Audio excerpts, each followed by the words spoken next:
is Gerie DiPiano, and you are listening to the Love Mia Vita podcast. Today's guest on the Love Mia Vita podcast is Alison Bladh. Alison is a registered nutritional therapist who helps women manage the negative symptoms of menopause. She's worked in the health and wellness industry for over 30 years, specializing in perimenopausal and menopausal women's health. Alison runs her own online clinic, helping women worldwide manage the negative symptoms of menopause. Her mission is to support her clients with tailor-made changes to diet, health, and lifestyle so they can harness their hormones and get their confidence back. Now, if you want to speak with Alison, you can do so, even though she is based outside the United States, by visiting her website, AlisonBladh.com. I will spell that for you. It's AlisonBladh.com. And you can also download a free ebook and schedule a call with Alison. So I look forward to this conversation today. And it's a really important conversation that we sometimes overlook, and that is the relationship between sleep and diet. And perhaps to those of you listening, it may not be as obvious that there is mounting evidence for the cyclical relationship of diet and sleep. And so we're going to explore that more fully. And Alison, we are going to look to you as our expert to particularly focus on sleep and diet and how that impacts peri and menopausal and postmenopausal women. So welcome, Alison. Oh, thank you so much. It's lovely to be on your podcast. Thank you for having me. Absolutely. It's a pleasure. So, Alison, the relationship between diet and sleep, these are two factors that are intrinsic to our health. And what we have seen is that insufficient sleep does adversely impact dietary intake, but diet may also influence sleep for biochemical reasons. And I think that it's important to consider what those biochemical factors are, how we can harness those biochemical factors, which are, by the way, found in foods. They don't necessarily have to come from drugs, although there are supplements that are available that can help us. But we have seen that sleep is an endemic, and we're not getting the hours of sleep or the quality of sleep. And that is having an impact on diseases like diabetes, on inflammation, on cardiovascular disease. So it's something that we all need to take into consideration when we think about what we put in our mouths each and every day. And in particular, with women and with our changing hormones, the impact may be even more profound. Yeah, it's so, like you say, Gerie, it's so important, sleep for every bodily function. And especially when we come into perimenopause and menopause, we have so many different things going on with, you maybe start developing different symptoms, etc. And lack of sleep is so terrible for us. I mean, it really is like a vicious circle. The least sleep you get, or the less sleep you get, the worse you feel.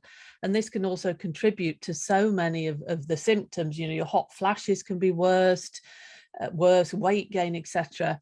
So it's so important to think about what we eat during this time period. And when we talk specifically about sleep and what you should be thinking about nutrition wise is, we want to be avoiding things like that stimulate, such as caffeine.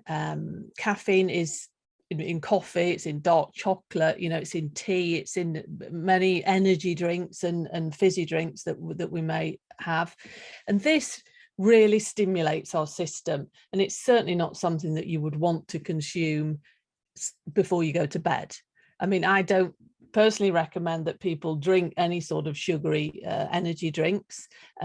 Coffee is fine, but I would recommend that you have your last cup of coffee at midday. And if you're really suffering from sleep issues, I would say really just give that a miss for a while and see if it makes you feel any better. You can always use decaffeinated products. So really thinking about avoiding stimulants that will keep you awake.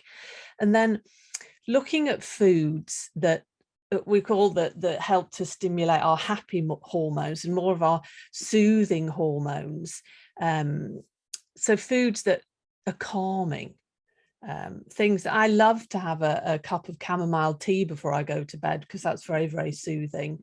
And also eating as a specific amino acid called tryptophan. And tryptophan is a precursor to serotonin, and serotonin is a happy hormone. It's a hormone that can help us feel calm.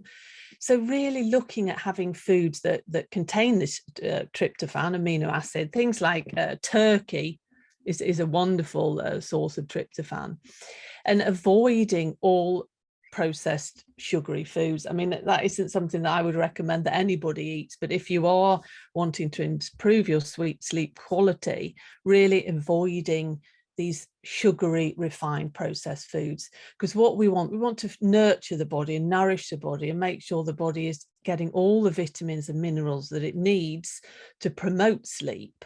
So if you've got a diet that isn't containing nourishing foods, then you probably will find it difficult to sleep. And another thing that can happen that can affect sleep is blood sugar balance. And I know blood sugar is a big thing, and I'm always talking about blood sugar, but blood sugar balance, having good blood sugar balance is crucial to good sleep. Because if your blood sugar levels are up and down, you will find that you maybe will wake up in the middle of the night. If you have a low blood sugar, your body will wake up because it doesn't like having low blood sugar, and it will be triggering you to maybe eat something.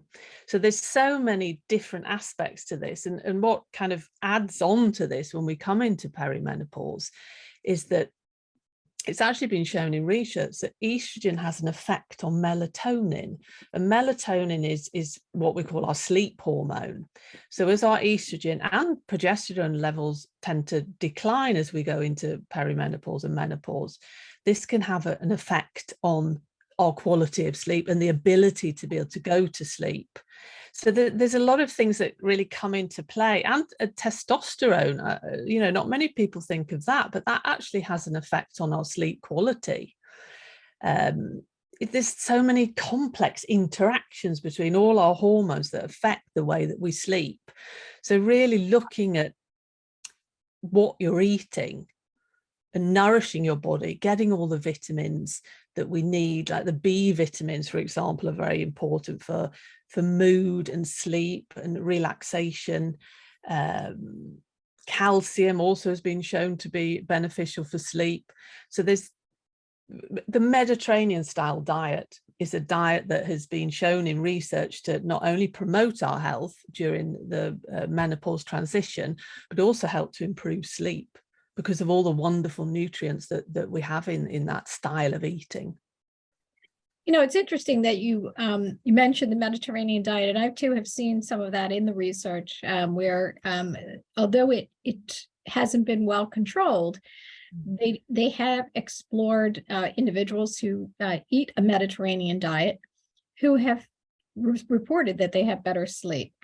And it makes sense, because when you think about the Mediterranean diet, we're thinking about a diet that is rich in fruits and vegetables. We know that there are certain fruits like pineapple and kiwi fruit, for example, that will raise our serotonin levels, which is maybe surprising to you. And we have a whole list of fruits and vegetables that can help with raising the serotonin levels.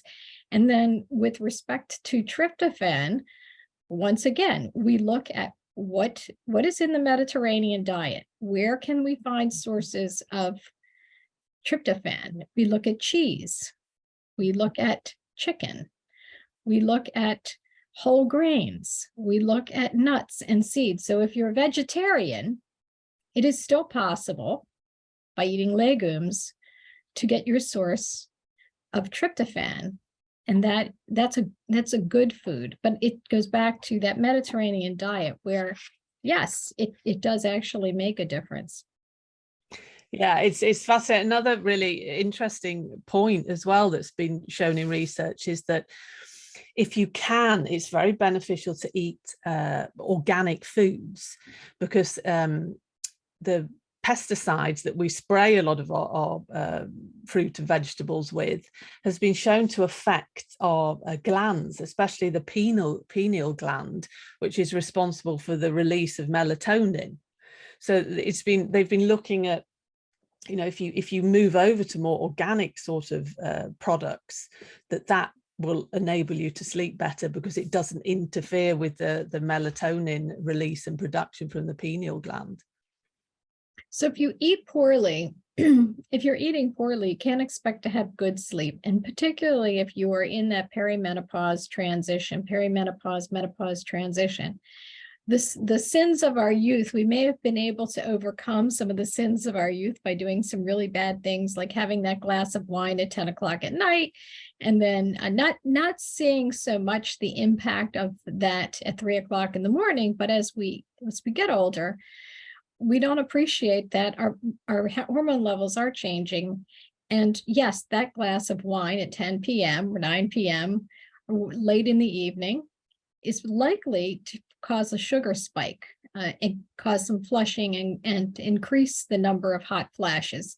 So we need to keep that in mind. We need to understand that alcohol converts into sugar. So what does that do? That gives us that sugar spike. So initially you fall asleep, but by 2, 3 o'clock in the morning, you're lying there wide awake, trying to figure out what to do next.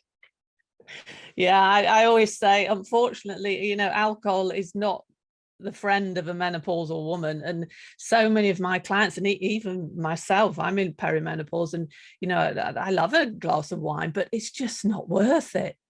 Even just one glass of wine in the evenings or at the weekends, guarantee that I will wake up at 2, 3 in the morning. So there have been some studies that have been done by neuroscientists, neurobiologists, and they advocate that if you're a woman in perimenopause or menopause, you really just should eliminate wine from your diet completely, which is horrifying, right? Because we all like to have a little glass of wine. But you're absolutely correct. The consequences of doing so, and particularly if you're doing so on a regular basis, let's face it, you know, I'm Italian, so I drink wine. I love my wine. Grew up drinking wine. But now as a menopausal woman, I really am very cognizant of when I drink the wine. And it's generally not during the work week when I know that I have to be on my game, because I do want to get my best sleep.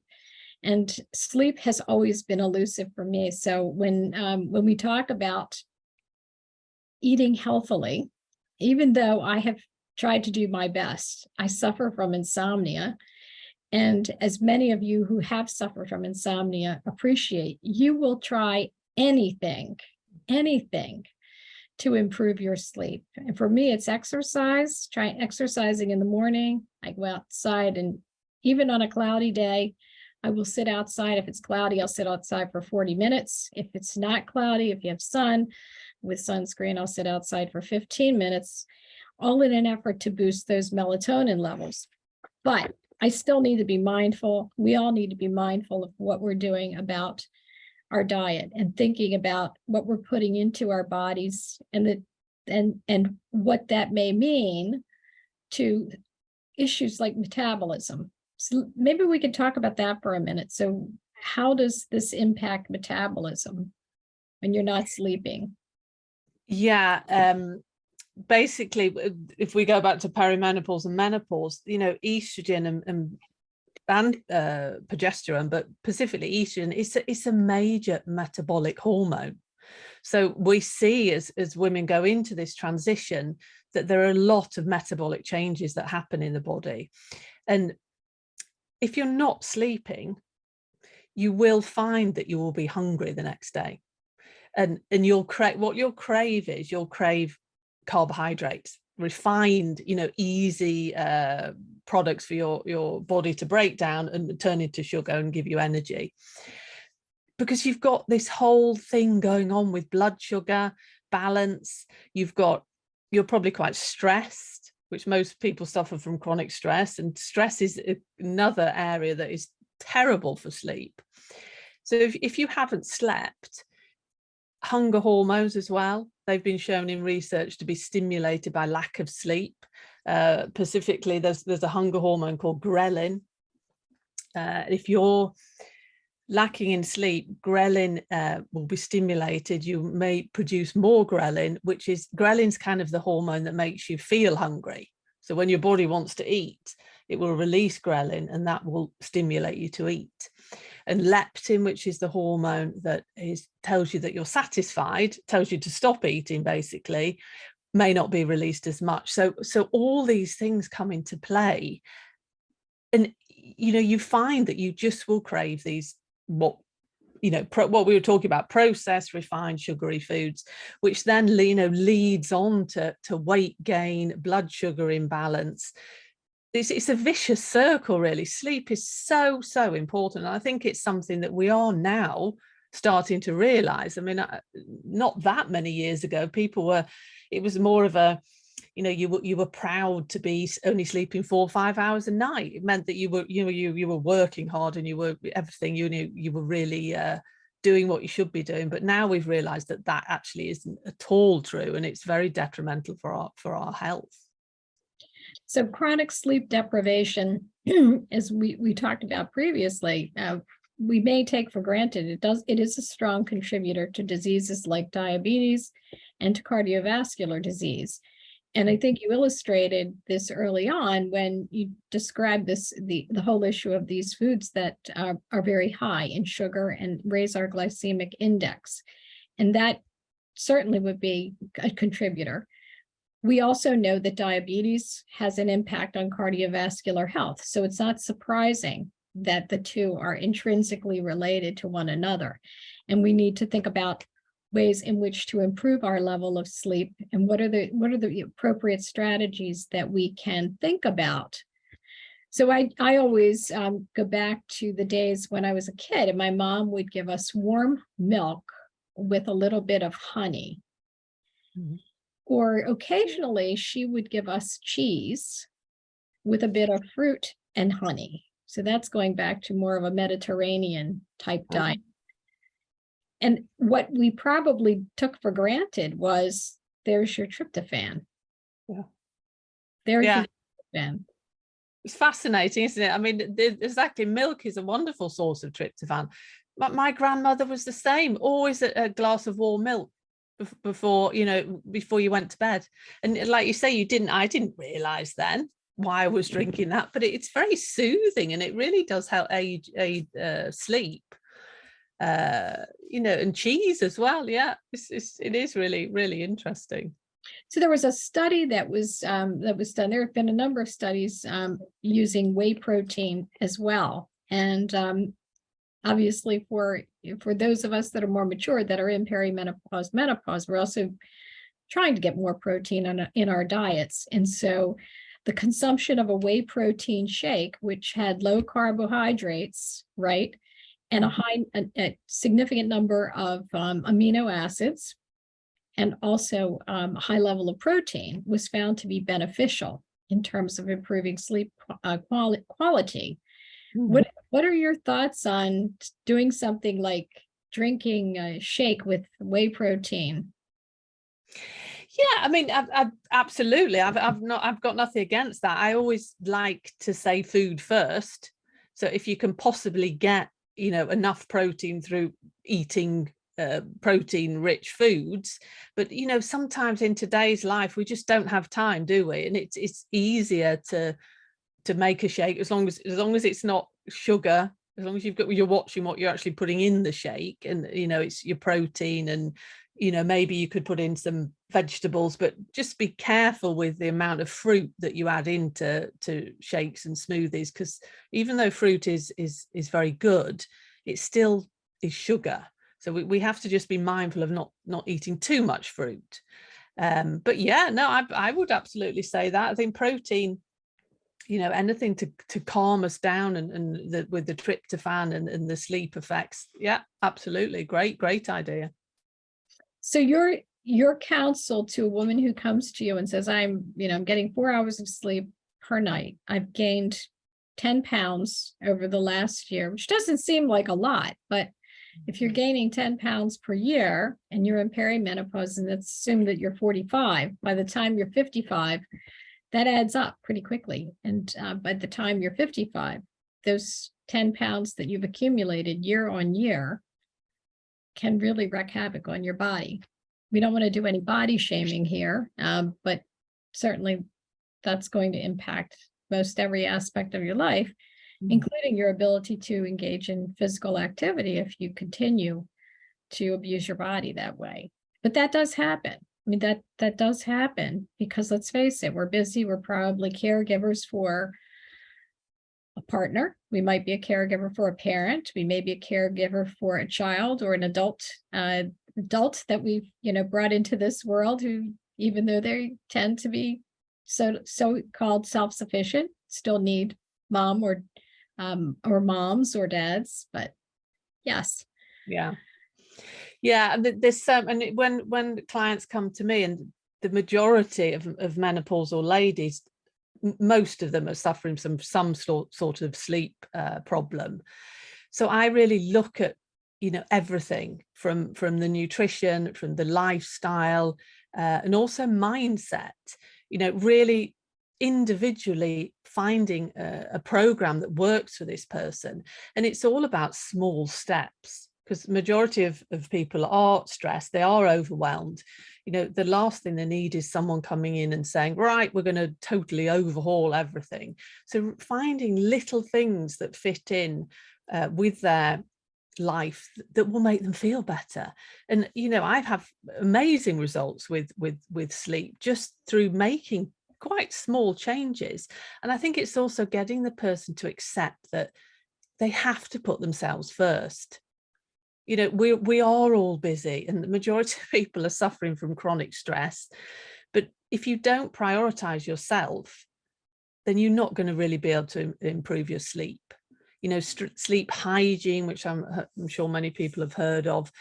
It's important that you have a sleep hygiene routine that you do in the evenings to really help yourself wind down a couple of hours before you go to bed. Because if you're working or sat in front of a computer or on your mobile phone, all evening, and then you go to bed, you can't expect your body to suddenly go to sleep. You need that time, away from blue light to really, really relax. And that makes a huge difference for people. Some people like to wear the blue light blocking glasses in the evening, which stops you taking in the light, because basically that sort of light stops your body producing melatonin, and we need melatonin to go to sleep, to fall asleep and to relax in the evenings. I mean, I live in Sweden, where in the winters it's very dark. It gets dark very early, and I've actually found it very beneficial to use like a light therapy lamp.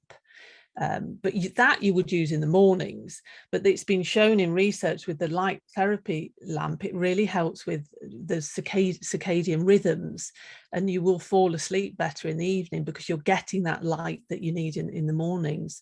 So that's actually a very good thing that you can use, and it's basically just a lamp that you use in the morning. You can have it in front of your desk or wherever you want to have that. So there's many different things, and stress, as we said, stress is terrible for sleep because of the stress hormones and the effect that they have on the body. Things like meditation, yoga, if that's your thing, it's not for everybody. So there's many different lifestyle and nutritional aspects that you can use. I'm a big fan of magnesium glycinate. that is magnesium is a wonderful mineral, in particular magnesium glycinate for people that have sleep problems, because that's so soothing. It's almost a must for a perimenopausal, menopausal woman, and that you can actually take later on in the evening, maybe an hour or a couple of hours before you go to bed, because it calms you down. And it also really helps with restless leg syndrome that we can suffer from when you lay in bed at night. Your legs are twitching. So magnesium is a great mineral, and Epsom salt baths are also very good. They contain magnesium, and it's the salt that you would have in the bath before you go to bed. And the magnesium is absorbed actually through the skin into the body, and it's a wonderful way to relax. So magnesium is a wonderful mineral for many things, but in particular sleep. So we look at some of the supplements that we need to add to our diet. Magnesium glycinate is one of those. We also know that you can supplement with melatonin, and there are not lots of products. In fact, Fem Pharma has a Mia Vita sleep supplement that has melatonin, has ashwagandha, it has theanine in there. And so these are really key ingredients that help us to relax, get into sleep. In addition to what you're doing with your diet, if you're not getting everything that you need from your diet, there are ways that we can supplement. But magnesium glycinate sounds like a nice, powerful way in which to resolve some of these issues. And in terms of the stress, if we're thinking about stress and we're thinking about things that we can add to our diet that may help us to manage some of the stress, are there ways in which we can use diet to help us to manage stress? Yeah, it's really going back to removing the processed refined foods, because stress has a big link to blood sugar balance. So if you're eating a healthy diet with using whole foods, your blood sugar will be in much better levels, and this will help with stress reduction. Stress is a difficult one, because even though you can eat a healthy diet and it will absolutely help, you really have to take away the source of the stress as well. You really have to find out, why am I so stressed? Is there anything that I can do to stop me producing all these stress hormones all the time? Because cortisol in particular, that one of the effects that has on the body is that it raises blood sugar, because it's one of, it was enabling us to run away from danger, years ago, when we were maybe escaping from a tiger or something. But that's not the case anymore. But we're under chronic stress just through our everyday lives. So really thinking about removing processed refined foods from the diet, and things like energy drinks, they're terrible for your system, and they're full of caffeine, high in sugar. It just makes you feel even more anxious. So if you are suffering from stress, sugar really isn't your friend. Try to avoid really sugary products. It does become a vicious cycle. So if you sleep better, you probably consume less of the bad foods, like the energy drinks and the sugary things and the high carbohydrate type products, your breads, your sweets, and things of that nature, whether it's cake, your chocolate cake, or your brownies. So it really is cyclical. And if you're eating well, then you're likely to get into better sleep. And particularly if you are mindful of when you eat and how you eat, right? So it's not just what you eat, it's what is the timing of that. We have all these diet fads that have recently hit us over the last several decades, right? The most recent one was the intermittent fasting diet, where you effectively fast your body for an extended period of time. And it can start with as little as 16 hours, although that seems like an eternity, and it can extend for days. And there are individuals that swear by those sorts of things. But we have to be mindful of our individual health and how that's going to impact us. And so if you're perimenopausal or menopausal woman, the intermittent diet may not be for you. It may actually be more harmful. So you should probably always consult a qualified nutritionist or your healthcare practitioner to be sure that this is something that will work for you, because it is the timing. It's not just what you eat, it's the timing of the consumption of food. You said this earlier. If you're waking up at 2 o'clock, 3 o'clock in the morning because you're starving, that does not help your sleep or your sleep quality. And then falling back to sleep is also a challenge, because let's face it, if you're awake at 3 o'clock in the morning, you're probably thinking about everything you need to do for the following day, or worse, you're ruminating around all of the things that have stressed you in life. Yeah. It's that the brain becomes very active, doesn't it, when you wake up in the middle of the night. Yeah, anxiety and stress, everything just becomes totally blown out of proportion when you wake up in the early hours of the morning. But I think when we look at sleep and we look at what we're eating, you have to, as I've said before, you have to put yourself first, and you have to eat a healthy diet and avoid those foods, and you will start feeling better. And exactly as you said, Gerie, it's all a knock-on effect, isn't it? The more sleep you get, the better you'll feel, and the less you'll want to eat all these refined, processed, sugary foods. And I do appreciate that it's not easy.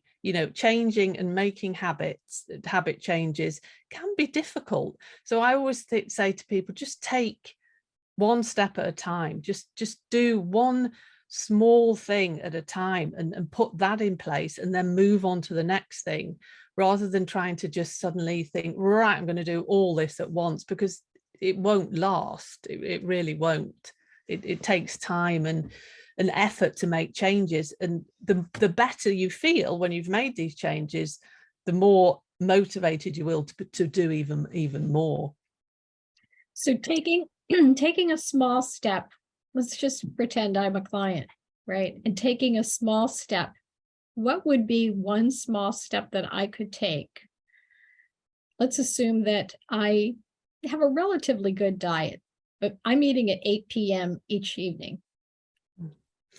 Okay, I would recommend, as far as food timings, it is, as you were saying, Gerie, that there's still more research needed on intermittent fasting, or it's sometimes called time restricted eating, very individual. However, if you're eating at 8 o'clock in the evening, that is actually quite late. So what I'd say to clients is try to stop eating 2 hours before you go to bed. At least 2 hours if that's possible, because we don't want lots of digestive processes going on when we're going to bed. We want our digestive system to be able to repair and relax and take care of everything while we're asleep. So 2 hours before you go to bed, really think about stopping eating. Think about having a relaxing drink, maybe like a chamomile tea or something like that before you actually go to bed, maybe an hour or so. So when you think about timings of when you eat, some people, I've had clients that have done time restricted eating, and it's worked amazingly for them, but it is very, very individual. You can actually, if you, for example, you stop eating obviously when you go to bed, and then you maybe have breakfast at 8, 9 o'clock in the morning, there's actually quite, even if you go to bed at 10 o'clock, there's quite a lot of hours in between where you're asleep. So you're not hungry, you're not craving any foods, hopefully. The research that's coming out on intermittent fasting is very interesting. We still need to do more research, but for some people it works very well, for some people it doesn't. And I agree with you when we talk about perimenopause and menopause, that it's not always beneficial for the menopausal lady, because it can cause anxiety, it can cause blood sugar issues if we're having big gaps between when we're not eating. So think about two hours before you go to bed to really stop eating. And also think about drinking. I know we're all very tempted to maybe drink water, but if you're drinking a lot of fluid, quite near to the time where you're going to bed, you're going to be getting up in the middle of the night to go to the toilet. And that's disturbing in itself. So if you're going to have a chamomile tea or you're going to drink water, it's also about the same. Think about doing that a couple of hours before you go to bed, because you'll notice that you will sleep better because you won't be woken up needing to go to the toilet. So that's one small step that you could take, right? Yeah, one small step. One small step. So how would I work this out? Well, I would think about it in this way. If my typical dinner is at 8 p.m., maybe this evening I have my dinner at 7:30. Maybe the next week I try to get dinner by 7 p.m. and then I gradually move it to 6 or 6:30 p.m. So I keep moving this, again, assuming that my bedtime is around 9:30, because I get up really early in the morning. I don't know what, with others, but just as an example, I'll be the example. Mhm. If I'm getting up at 6 a.m. in the morning, then I probably need to get some rest. So I want to get to bed by 9:30, do whatever I do to get ready for bed. And then hopefully I'm out by 10 p.m. Right? Mhm. So, Yes. so that incremental change should likely have an impact. And then what are some other things I can do, thinking about even what I have in my diet? So what am I eating before I'm going to bed? Yeah, have something like we've been talking about, tryptophan. If you want to have a meal, or you're having a snack or whatever you have in the evenings, try to incorporate some sort of protein, preferably tryptophan dense, like turkey, chicken, milk, that we've been talking, a glass of warm milk after your dinner or your evening meal. And again, avoiding all stimulants. Even things like dark chocolate are a stimulant, absolutely, coffee, tea, all of those things, just avoiding all of that and having a balanced meal. So you've got your protein, you've got a whole grains form of carbohydrates, and then a healthy fat. So eating in balance also is very important for our blood sugar levels and for our overall health. And the healthy fats are things like olive oil, nuts and seeds, coconut oil, butter, avoiding all the processed, really highly refined trans hydrogenated fats, because they cause inflammation in the body. So balanced dinner plate really is what I would recommend that you have before as your last evening meal. So there are a number of different foods, as indicated before, that can help us to raise both our melatonin levels and also our serotonin levels, which are certainly the precursor of all that is the tryptophan. But we've seen, for example, some areas of research where they document things like Montmorency tart cherries and cherry juice. Again, this is a natural product which can help us to reduce our insomnia. And there is also information in the research talking about, believe it or not, beefsteak tomatoes. So if you like beefsteak tomatoes, put more of those in your diet. Eat those 2 hours, as Alison suggested, 2 hours before bedtime. There actually is some decent research that demonstrates that individuals had better sleep compared to a control group. So there is some good information coming out of the research. Obviously, it's ongoing and more needs to be done. But most of the schools of public health in the United States are exploring this issue between sleep and diet and the cyclical nature, because it has become a major public health issue. And so I am really excited that we have been able to have this conversation, Alison, because this is just the beginning of, I would say, an ongoing dialogue about nutrition and how it impacts our overall well-being. It is absolutely intrinsic to our health. And at least in the United States, we have seen an obesity epidemic. And again, that is because you have certain areas where there are food deserts. And so individuals are forced to eat highly processed foods, not necessarily the best quality foods. And there is also an abundance in other areas of the country. There's an abundance of food and an abundance of food choices, but we're not necessarily making good food choices. We're not necessarily making good food choices for our age group cohort. And in terms of women, when we reach the transition, and we'll call it the transition of perimenopause, menopause, and postmenopause, it's important for us to understand that we also need to make a transition with our diets. Yeah, totally agree with you. It's a time in a woman's life where you have to take extra care of yourself. You can't get away with what you did when you were younger, because there's so many changes happening in the body due to the decline in the hormones. So it's crucial really to put yourself first. And I think that's what we're very bad at as women. We're carers, we look after everybody else. And, when it comes to nutrition, the human body is an amazing thing. And if we give it the vitamins and minerals and the nutrients that it needs, it will thrive.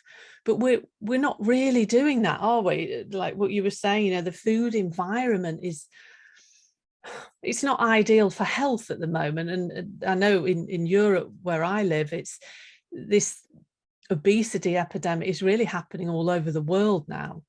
And no matter where you go, the food environment is forcing on you all these refined sugary foods that aren't really very beneficial for your health. Some of them really don't have very much nutritional value whatsoever.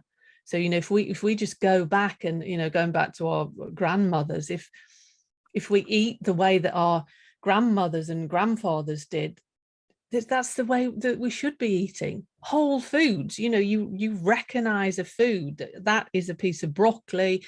It's not got a list of 20, 30 different ingredients on the back of the package that you don't really understand what they are, because they're totally refined and processed. So eat whole foods in balance. I think that it's not difficult, but we don't do it, do we? Because we're lured into all these wonderful, tasty, sugary foods. They're very clever, the people that produce these foods. They know what the brain and what the body likes, but whether it's good for us is a different discussion. Absolutely. And as we're talking about sleep and diet, it couldn't be more important to look at what is on the label. Make sure you look at the label, because even though it may appear that it is high quality, it is not processed, check the label, look at the carbohydrate content, look at the sodium content, look at the preservative content. Most foods will include a preservative, and that's okay. But look at what the preservatives are, and be sure that you are careful about choosing based upon the label contents of your foods. Yeah, totally. Choose foods that nourish your body and nurture your body, and choose not to buy products that don't. I mean, it's really making that decision, isn't it? Yes, it absolutely is. So sleep and diet and sleep, there is a cyclical nature, and the better your diet, the better your sleep, and the better your sleep, the better your metabolism. So it all works together. Much more to be discussed, but I enjoyed having this opportunity to have this conversation with you, Alison. It's always enlightening. And I hope that our listeners will find it very beneficial as they think about how to move forward with these small steps to make changes in the way that they eat and the way that they sleep. Yeah, thank you so much, Joe. It's lovely talking to you, and it is a very interesting subject. We could go on for hours, really, couldn't we? There's so many different aspects to it. Yes, we absolutely could. And there's probably part 2 of the sleep and diet. We'll have some strategies for you that we can outline, some examples and some strategies, and maybe even some recipes that would be interesting for you to think about as you prepare to make those subtle changes that will improve your diet, improve your sleep. So Alison, thank you once again. As always, it's a pleasure. This is Alison Bladh, AlisonBladh.com. our guest on the Love Mia Vita podcast. Thank you so much. And thank you to our listeners. This is Gerie DiPiano signing off from the Love Mia Vita podcast.